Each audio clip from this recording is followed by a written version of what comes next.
이번 주에는 수능 기도회가 있었습니다. 수능 기도회가 있어서 저희가 아침 8시 반부터 시작을 해서 온종일 기도를 했는데요. 수능 기도회 때 우리 수험생 어머니들과 또 기도회로 주시러 오신 권사님들과 집사님들과 함께 염려하지 말라라는 제목으로 염려에 대해 좀 다루었습니다. 근데 수험생 기도회 끝나고 나서 이 주제를 가지고 조금 우리 성도님들과도 다시 한번 다루면 좋겠다라는 생각이 들어서 요한계시록을 조금 멈추고 오늘은 빌립보서 말씀을 좀 살펴봤으면 좋겠습니다. 사실 염려가 없는 사람들은 없을 것 같아요. 여러분들은 어떠세요? 지난 한 주간 어떤 염려나 걱정이나 근심거리 없이 평안히 지내셨습니까? 정말 목사님, 저는 한 주간 어떤 걱정도 안 하고 염려도 안 하고 그랬어요. 그렇다면 정말 여러분들 복 받은 사람일 거예요. 근데 사실 세상 사는 게 쉽지가 않죠. 그러다 보니까 우리가 살면서 크고 작은 염려와 걱정, 근심을 갖게 되는 게 사실인 것 같아요.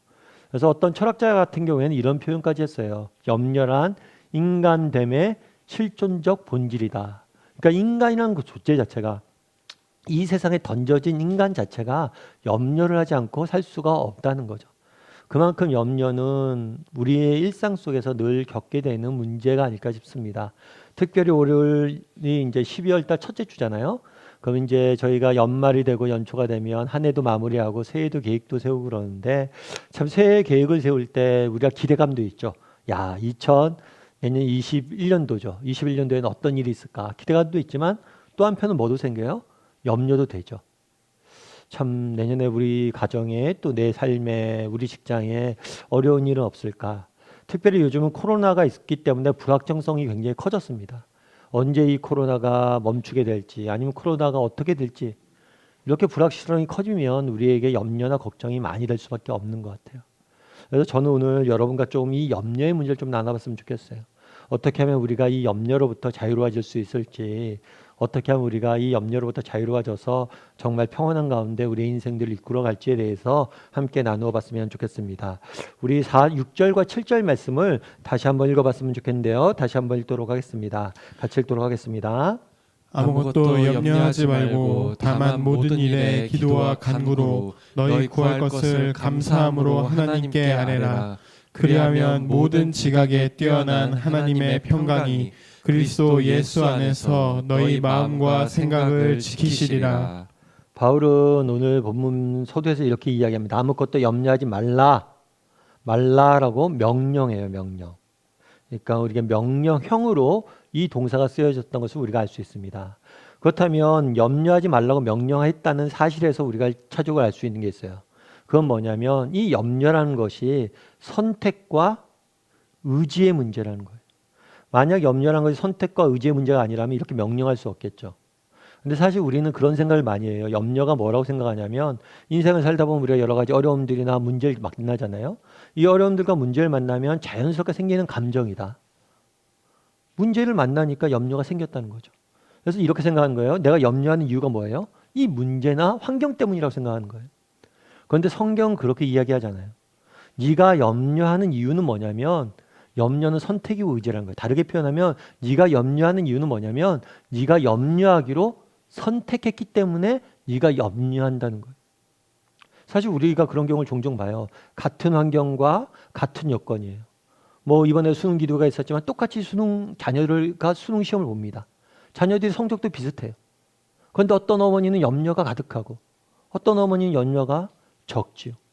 똑같이 인생의 질병을 만나거나 어떤 문제들을 만납니다. 그런데 어떤 사람이 염려가 가득하고 어떤 사람은 그러지 못해요. 우리는 흔히들 내가 문제를 만나면, 어려움이 있으면 염려한다고 생각해요. 그리고 내 염려의 원인이 이 문제와 어려움이라고 생각하는데 그렇지가 않아요. 우리가 염려한 이유는 뭐예요? 내가 염려를 선택했기 때문이에요. 그래서 우리가 염려하는 거예요. 그래서 오늘 명령하는 거예요. 네가 염려하지 말라. 염려하기로 선택하지 말라는 거예요. 물론 그런 생각이 들 수 있죠. 목사님 제 입장이 돼보세요. 제가 진짜 삶이 얼마나 고달픈데요. 제 인생에 얼마나 문제가 많은데요. 제가 염려 안 하게 생겼습니까? 어떻게 염려를 안 해요? 이렇게 문제가 많은데. 물론 그런 이야기 할 수 있어요. 맞는 얘기입니다. 그런데 오늘 편지는 누가 썼다고 그랬어요? 바울이라는 사람이 썼어요. 그런데 이 빌립보서는 바울이 언제 썼냐면 감옥에 갇혀서 편지를 썼어요. 특별히 바울이 여러 번 감옥에 갇혔는데 이 빌립보서 쓸 때는 마지막으로 감옥에 갇혔을 때예요. 그리고 이 빌립보서를 쓰고 나서 얼마 지나지 않아서 사형이 됩니다. 죽어요. 그리고 바울도 알고 있었어요. 아, 이제 내가 곧 죽겠구나. 여러분 생각해 보십시오. 감옥에 갇혀서 내일 당장 사형받을지 모르는 사람과 여러분을 비교해 보세요. 누가 더 염려거리가 많겠어요? 누가 더 염려할 상황이에요? 우리는 그나마 문제가 있으면 해결할 수 있는, 다닐 수도 있잖아요. 해결하려고. 뭐라도 할 수도 있잖아요. 감옥에 갇힌 사람 아무것도 할 수 없어요. 그저 죽는 날만 기다리고 있는 사람이에요. 그 사람과 우리야 누가 더 염려가 많겠냐는 거예요. 바울이 훨씬 더 염려가 많을 수밖에 없는 상황이죠. 그럼에도 불구하고 뭐라고 얘기해요? 염려하지 말자고 이야기해요. 염려는 선택이라고 이야기합니다. 그렇다면 왜 바울은 염려하지 말자고 이야기할까요? 왜 성경은 우리에게 염려하지 말라고 이야기할까요? 그 이유는 이 염려가 무익하기 때문이에요. 다르게 표현하면 염려가 비생산적이기 때문입니다. 우리 누가복음 말씀을 같이 한번 읽어볼까요? 같이 한번 읽어봤으면 좋겠습니다. 또 너희 중에 누가 염려함으로 그 길을 한 자라도 더할 수 있느냐? 그런즉 가장 작은 일도 하지 못하면서 어찌 다른 일들을 염려하느냐? 이 예수님도, 이 누가복음 말씀 예수님이 전한 말씀이에요. 예수님도 이 염려에 대해서 경고합니다. 그럼 염려를 하지 말라라고 말씀하세요. 그러면서 한 가지 비유를 들어요. 어떤 비유를 드냐면 너희 중에 누가 염려함으로 그 키를 한 자라도, 이 한 자는 약 45cm 정도예요. 한 자라도 더 할 수 있느냐 이렇게 이야기해요. 예를 들면 그런 거예요. 어떤 사람이 키 작은 사람이 있어요. 그러면 키가 작아서 염려가 돼요. 걱정이 되는 거예요. 그래서 염려하고 걱정한다는 거예요. 그런데 니네가 아무리 염려하고 걱정해봐라, 키가 자라느냐? 맞죠? 여러분 염려하고 걱정한다고 키가 자랍니까? 정말 염려하고 걱정해서 키가 자란다면 염려하고 걱정하겠어요? 정말 염려하고 걱정해서 우리 인생의 문제 해결된다면 밤새서라도 염려하겠어요? 정말 코로나가 끝날까 말까 많은 사람들이 걱정하고 염려하고 있죠.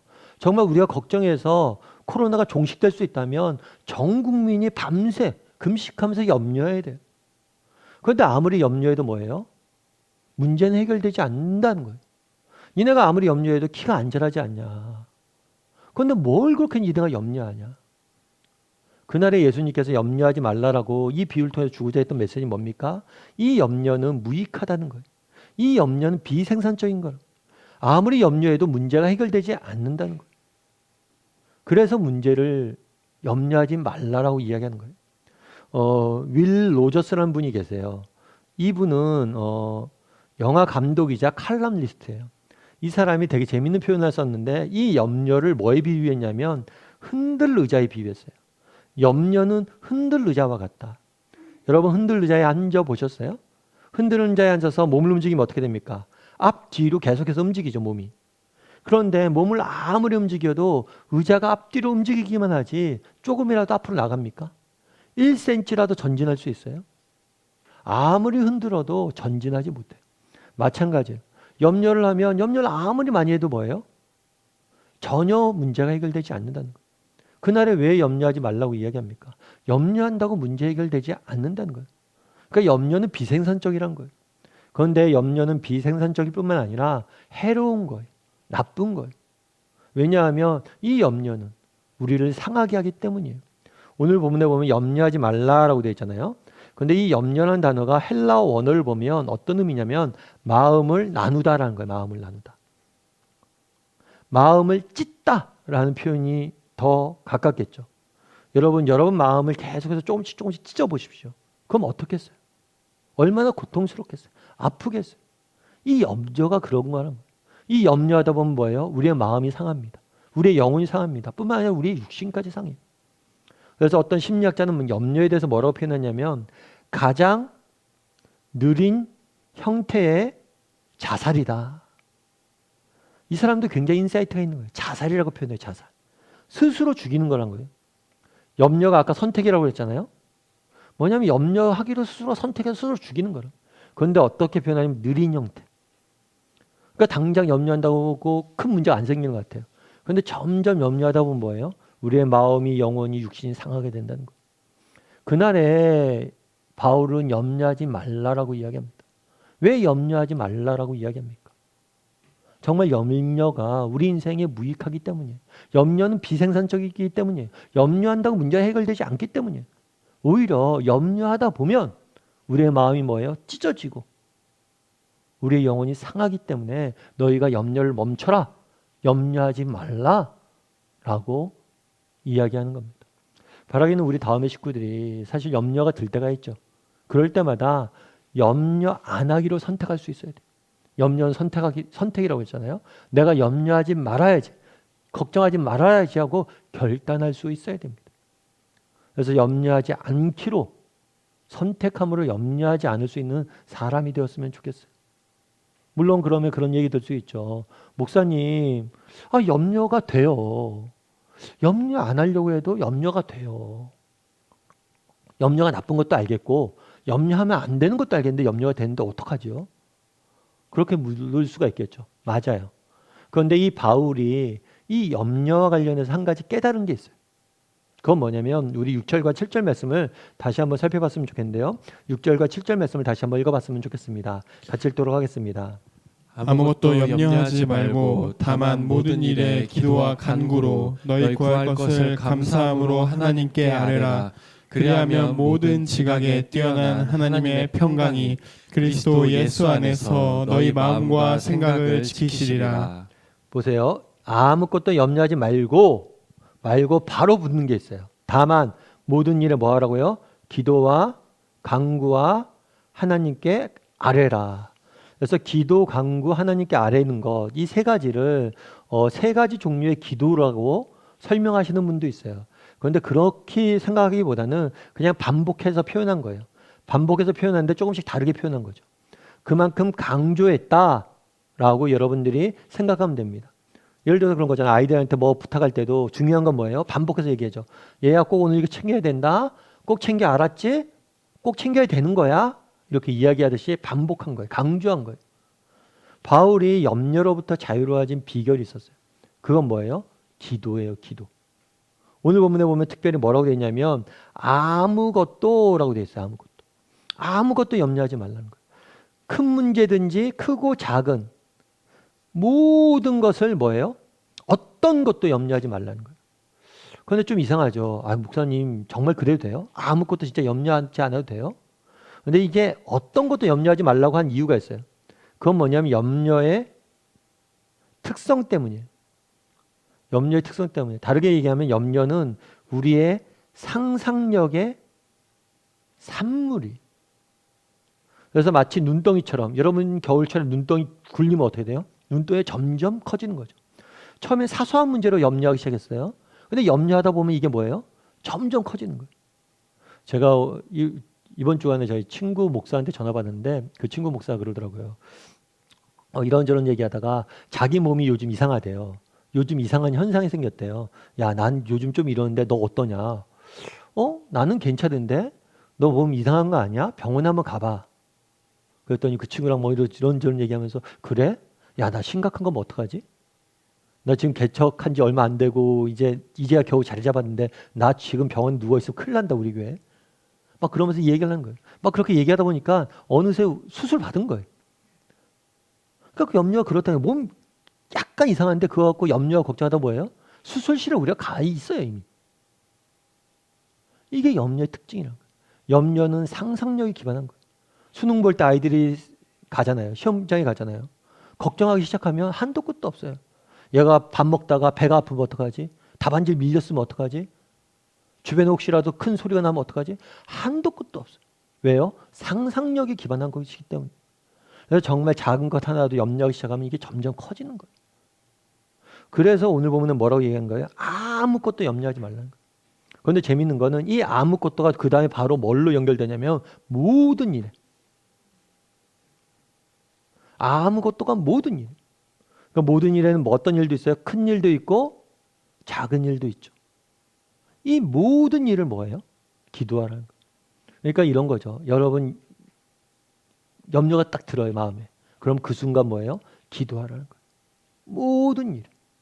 염려가 되는 그 순간 기도하라는 거예요. 특별히 모든 일이잖아요. 크고 작은 일 모두. 그래서 어떤 신학자는 되게 멋있게 표현을 했어요. 뭐라고 표현했냐면 큰 일, 하나님의 능력으로 해결 못할 만큼 큰 일은 없다는 거예요. 그래서 우리는 모든 큰 일에 대해서 기도할 수 있어야 된다는 거예요. 작은 일, 하나님이 관심 갖지 않는 그러한 사소한 문제도 없다는 거예요. 그래서 우리가 기도할 때 그런 생각이 들죠. 아, 뭐 이런 문제까지 기도해야 돼요? 이런 문제까지 기도해야 돼요? 하나님은 그것조차도 관심이 있어요. 이런 문제도 기도할 수 있을까요? 이거 정말 어려운 건데? 정말 이건 안 될 것 같은데요? 그 문제도 기도해야 돼요. 우리 하나님 해결하지 못할 문제가 없기 때문에. 그날의 바울이 배운 비결이 있어요. 그건 뭐예요? 정말 사소한 것이든 큰 것이든 염려가 되는 순간에 뭐 하는 거예요? 기도하는 거예요. 기도. 여러분 우리도 그럴 수 있어야 돼요. 목사님 저는 염려하지 않고 싶은데 염려가 돼요. 그 염려가 드는 순간 뭐예요? 그 염려거리를 뭘로 바꿔요? 기도로 바꾸는 거예요. 그래서 염려가 드는 순간 바로 기도하는 거예요. 그러니까 우리가 기도할 게 얼마나 많고 기도할 시간이 얼마나 많겠어요. 염려가 드는 순간 기도하기로 선택하는 거죠. 그래서 아까 염려는 선택이라고 했잖아요. 염려가 드는 순간 우리는 선택할 수 있어요. 계속 염려를 하든가 아니면 기도하든가. 그래서 기도를 선택할 수 있어야 돼요. 그럼 왜 기도하면 염려가 사라질까요? 우리 누가복음 12장 28절에서 30절 말씀 같이 한번 읽어봤으면 좋겠습니다. 같이 읽도록 하겠습니다. 오늘 있다가 내일 아궁이에 던져지는 들풀도 하나님이 이렇게 입히시거든. 하물며 너희일까 보냐. 믿음이 작은 자들아, 너희는 무엇을 먹을까 무엇을 마실까 하여 구하지 말며 근심하지도 말라. 이 모든 것은 세상 백성들이 구하는 것이라. 너희 아버지께서는 이런 것들이 너희에게 있어야 할 것을 아시느니라. 예수님께서 말씀하시죠. 여기서 뭐라고 말하냐면 근심하지 말라, 염려하지 말라는 거예요. 그럼 염려를 어떻게 안 할 수 있습니까? 하면서 비유를 말씀하세요. 비유. 그건 뭐냐면 들풀의 비유예요. 야, 너희들 들풀 한번 봐라. 들풀이 자기 일하냐? 들에 난 풀들이 일을 하냐는 거예요. 일을 안 한다는 거예요. 일을 안 해도 풀들이 자라잖아요. 하나님이 이 풀들을 뭐예요? 먹이고 입힌다는 거예요. 그런데 하물며 너희일까 보냐. 정말 우리와 들풀 중에서 하나님 앞에 뭐가 더 소중하냐는 거예요. 너희가 훨씬 하나님께 소중한 존재가 아니냐. 그러면 들풀도 입힌 하나님이 너희를 설마 안 돌보겠냐. 너희 필요한 걸 모르겠느냐. 결국에 이 비유를 통해서 주고자 했던 메시지는 뭐냐면 어떻게 하면 우리가 염려하지 않을 수 있느냐. 눈을 들어 뭘 보라는 거예요? 내가 아니라, 문제가 아니라, 환경이 아니라 눈을 들어 우리의 시선을 아버지 되시는 하나님에게 맞출 수 있어야 되는 거예요. 너희 아버지께서 라고 이야기하죠. 왜 기도하면 염려가 사라집니까? 기도의 특성, 본질은 뭐냐면 우리의 시선을 나에게서 누구에게 맞추는 거예요? 하나님에게 맞추는 거예요. 그러다 보면 우리의 염려가 사라진다는 거예요. 저희 어렸을 때 우리 큰애가 이렇게 화상을 입은 적이 있어요. 어릴 때 보면 이제 우유 같은 거 끓이잖아요. 그래서 우유물을 해놨는데 쏟아지는 바람에 손이 졌어요. 그래서 빨리 병원에 갔죠. 병원에 갔는데 애가 아파서 엉엉 우는데 그때 정말 제가 가슴이 찢어지더라고요. 제가 대신 아파주고 싶더라고요. 근데 병원에 갔는데 의사 선생님이 치료를 다 한 다음에 아무래도 화상이다 보니까 피부가 상했잖아요. 그래서 2차적으로 이곳에 또 피해가 입으면 안 된다는 거예요. 또다시 여기를 긁거나 그러면 피부가 완전히 망가지니까 정말 뭐에 닿지 않도록 조심해야 된다고. 특별히 아이들이 잘 때 잠결에 이렇게 비비는 경우가 있잖아요. 그런 경우에 피부가 많이 상하니까 밤에 잠결에 비비지 못하게 하라고. 그런데 뭐 밤에 아이가 자는데 어떻게 비비지 못하게 해요? 묶어놓을 수도 없고. 결국 어떻게 해요? 부모가 안 자고 지키는 수밖에 없는 거죠. 아이는 모르고 자죠. 그런데 부모는 어때요? 지키잖아요. 하물며 하나님을 생각해 보라는 거예요. 인간 아버지도 이렇게, 인간 부모도 이렇게 자녀를 염려하는데 내가 너희를 염려하지 않겠느냐. 그날에 왜 기도하라고 합니까? 하나님을 보라는 거예요. 정말 우리 아버지가 너희들의 필요를 안다는 거예요. 왜 염려가 사라집니까? 기도하다 보면 이 하나님을 보게 되는 거예요. 그래, 우리 아버지 되신 하나님이 있잖아. 그 하나님께 구하다 보면 하나님이 주시는 평강이 우리에게 임하게 되는 거예요. 염려가 사라지는 거예요. 여러분 바라기는 정말 기도할 수 있었으면 좋겠어요. 염려가 드는 순간, 그 순간이 뭐 할 때예요? 기도할 때입니다. 그래서 그 순간 기도할 줄 아는 저와 여러분이 되기를 주님의 이름으로 소원합니다. 그런데 오늘 본문에서 또 한 가지 중요한 걸 발견할 수가 있어요. 우리 6절과 7절 말씀을 같이 한번 읽어볼까요? 같이 읽도록 하겠습니다. 아무것도 염려하지 말고 다만 모든 일에 기도와 간구로 너희 구할 것을 감사함으로 하나님께 아뢰라. 그리하면 모든 지각에 뛰어난 하나님의 평강이 그리스도 예수 안에서 너희 마음과 생각을 지키시리라. 염려하지 말라고 이야기하죠. 그래서 뭘 하라고 그래요? 기도하라고. 기도를 선택하라고 이야기합니다. 그런데 대개 한 가지 조건이 있어요. 뭐냐면 어떤 조건이냐면 감사함으로 기도하는 거예요. 감사함으로 기도한다. 참 이게 되게 어떻게 보면 굉장히 어려운 명령일 수 있어요. 뭐 그런 생각이 들죠. 목사님 어떻게 감사하면서 기도합니까? 정말 우리 애가 아픈데, 정말 우리 애가 지금 시험에 어려운 상황에 처해 있는데, 우리 직장이 지금 정말 망하기 직전인데 어떻게 감사함으로 기도하냐는 거예요.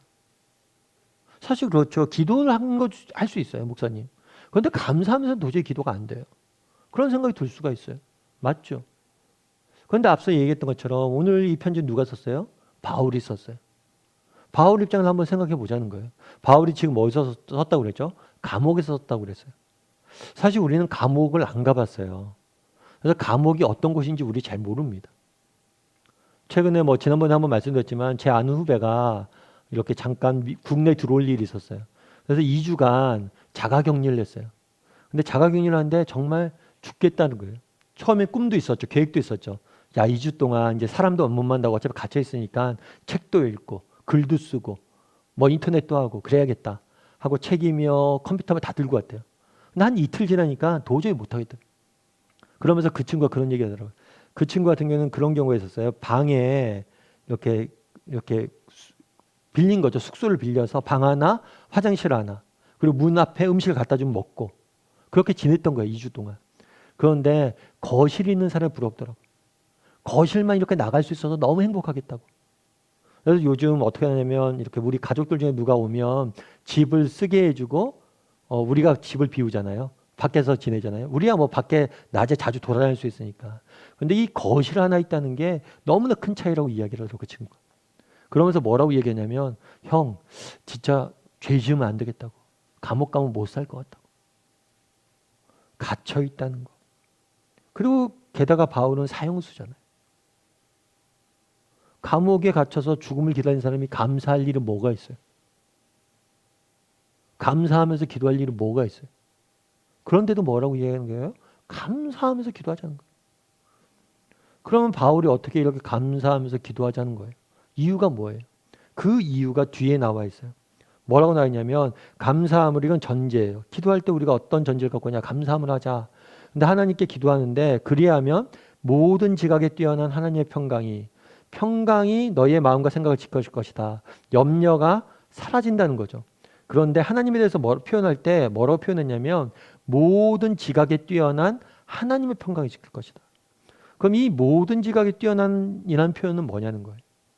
사실 이 표현은 빌립보서에 굉장히 중요한 표현이에요. 이 뛰어나다라는 단어가 신약 성경에 4번 쓰였는데 3번 빌립보서에 쓰였어요. 그만큼 빌립보서에 중요하게 바울이 강조해서 쓰는 단어거든요. 그래서 이 모든 지각이 뛰어나다라는 단어는 2가지로 해석을 할 수가 있어요. 첫 번째는 뭐냐면 이해할 수 없는, 그러니까 이해하기 어려운 수학 공식 같은 것도 너무 복잡하고 그러면 우리가 뭐예요? 이해할 수 없다는 거예요. 그리고 또 한 가지는 뭐냐면 상상할 수 없는, 상상보다 큰, 기대보다 더 큰, 그러니까 그 계획이 너무나 뭐예요? 커서 우리가 기대했던 거, 상상했던 것 이상이란 거예요. 바로 바울이 여기 했던 건 이 후자에 가까워요. 후자에. 바울이 왜 감사하면서 기도하냐? 그건 뭐냐면 우리의 하나님이 우리를 향해서 계획과 뜻을 갖고 있는데 이것이 우리의 생각보다 크다는 거예요. 우리가 상상했던 것보다 더 크다는 거예요. 바울이 지금 감옥에 갇혀 있잖아요. 바울은 그게 있는 거예요. 내가 왜 감옥에 갇혀 있는지 다 알 수 없어요. 그렇잖아요. 평생 하나님 나라를 위해 헌신했는데 왜 내가 마지막 순간에 감옥에 갇혀서 죽음을 기다렸는지 몰라요. 하지만 하나님께서 더 큰 뜻과 계획이 있다는 거예요. 우리가 다 알 수 없지만 하나님께서 더 큰 뜻과 계획이 있으니까 그 지혜를 신뢰함으로 우리가 감사하자는 거예요.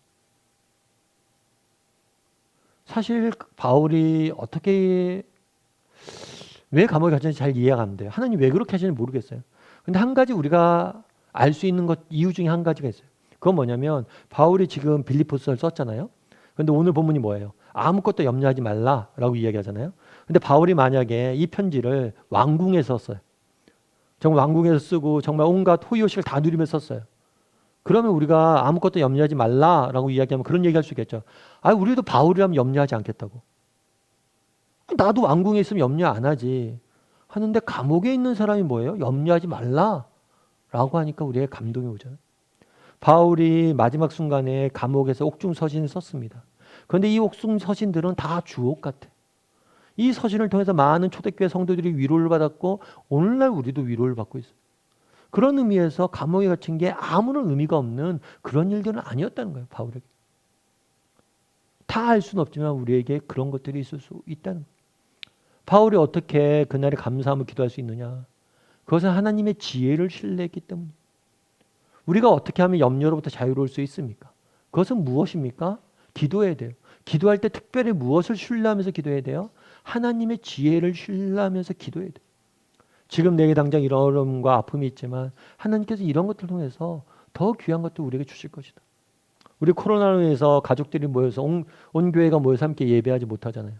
근데 이번 주에 신방을 하는데 어떤 집사님 한 분이 그러더라고요. 참 교회에 모여서 우리가 예배하지 못해서 좀 아쉬운 마음도 있는데 그래도 좀 감사한 건 뭐냐면 집에서 이렇게 예배 드리잖아요. 그러다 보니까 남편이 믿진 않아요. 그런데 옆으로 지나가면서라도 보기라도 한다는 거. 간접적으로라도 예배라도 드린다는 거. 이 사람 내가 교회에 나와서 예배 드리면 예배 근처에도 안 가올 사람인데 그래도 집에서 예배 드리는 바람에 예배 근처에는 있다. 정말 그렇잖아요. 왜 이렇게 어려운 시기를 우리가 허락하셨는지 몰라요.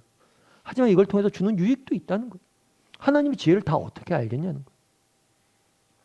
폴 브랜든이라는 사람이 있어요. 이 사람 같은 경우에는 의사예요. 의사인데 주로 누구를 돌봤냐면 한센병 환자를 돌봤어요. 한센병 환자는 나병 환자예요.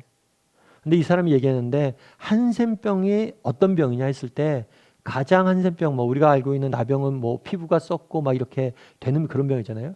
근데 가장 큰 문제는 뭐냐면 한센병의 가장 큰 문제는 뭐냐면 고통을 느끼지 못하는 거예요. 그래서 예를 들어 자다가 누가 쥐가 와서 내 몸을 살을 뜯어가잖아요. 그래도 못 느껴요. 아프질 않아요. 그러니까 예를 들어 길을 걷다가 어디에 부딪혀요. 피가 나요. 그래도 못 느끼는 거예요. 그래서 이 사람이 뭐라고 얘기하냐면 고통을 느끼지 못하는 병. 그러면서 고통을 느낄 수 있다는 것은 정말 우리에게 복일 수 있다. 다르게 얘기하면 고통은 선물이다. 이렇게까지 이야기해요. 그러면서 이 사람이 주로 했던 게 뭐냐면 사람의 몸에 전류장치 같은 걸 만들어서 고통을 느끼게 하는 거예요. 의도적으로. 이런 장치들 개발하고 평생을 한센병 환자를 위해서 헌신을 했어요. 근데 한 번은 기자가 인터뷰를 갔어요. 인터뷰 가면서 이런저런 이야기를 묻다가 그런 걸 물은 거예요. 환자들이 선생님 굉장히 좋아하고 존경하고 따르겠어요. 그렇게 물은 거예요. 그랬더니만 아예 아니라고. 자기 병원에서 제일 인기 있는 의사는 내가 아니라 딴 여의사가 있다고. 그 여의사는 누굽니까 했더니 레리 버킨즈라는 여의사예요. 근데 이 여의사는 좀 특이한 이력이 있는 거예요. 뭐냐면 이 사람이 젊었을 때 정형외과 의사가 되기 위해서 외과 의사가 되기 위해서 꿈을 갖고 있었어요. 근데 의대생일 때 교통사고를 당하게 됩니다. 그래서 하반신 마비가 돼요.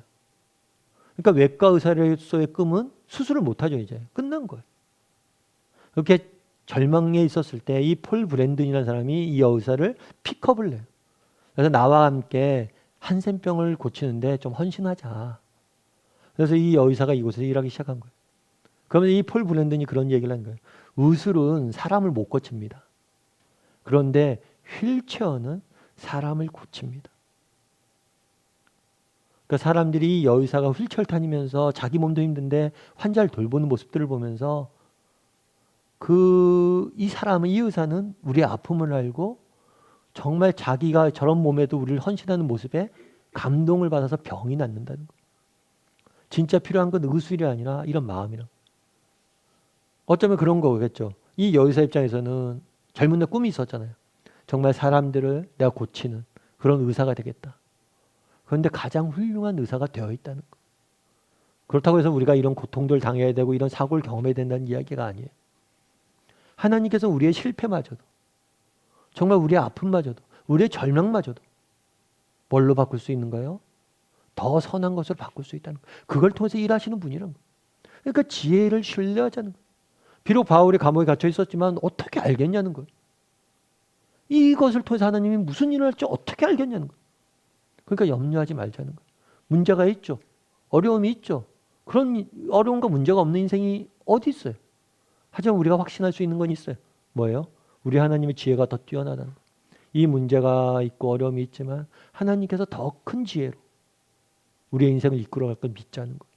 그리고 그런 믿음으로 감사함으로 기도하고 정말 하나님의 지혜를 신뢰하며 기도하고 나아가자는 거예요. 여러분 말씀을 맺을까 합니다. 연말이잖아요. 염려하지 말라라고 명령합니다. 염려하지 않았으면 좋겠어요. 염려로 우리의 인생을 낭비하지 않았으면 좋겠습니다. 어떻게 하면 염려로 인생을 낭비하지 않을 수 있어요? 기도합시다. 정말 염려가 드는 순간 기도합시다. 기도하는데 특별히 어떻게 기도해요? 하나님의 지혜를 신뢰하면서 기도합시다. 우리 인생에 지금 문제가 있습니까? 언젠가 이것은 감사의 제목이 될 겁니다. 우리 인생에 문제가 있습니까? 하나님의 지혜를 신뢰하십시오. 이 문제를 바꾸어서 선으로 바꾸어 가실 거예요. 그런 믿음을 가지고 기도함으로 염려로부터 자유로워지는 저와 여러분이 되기를 주님의 이름으로 소원합니다.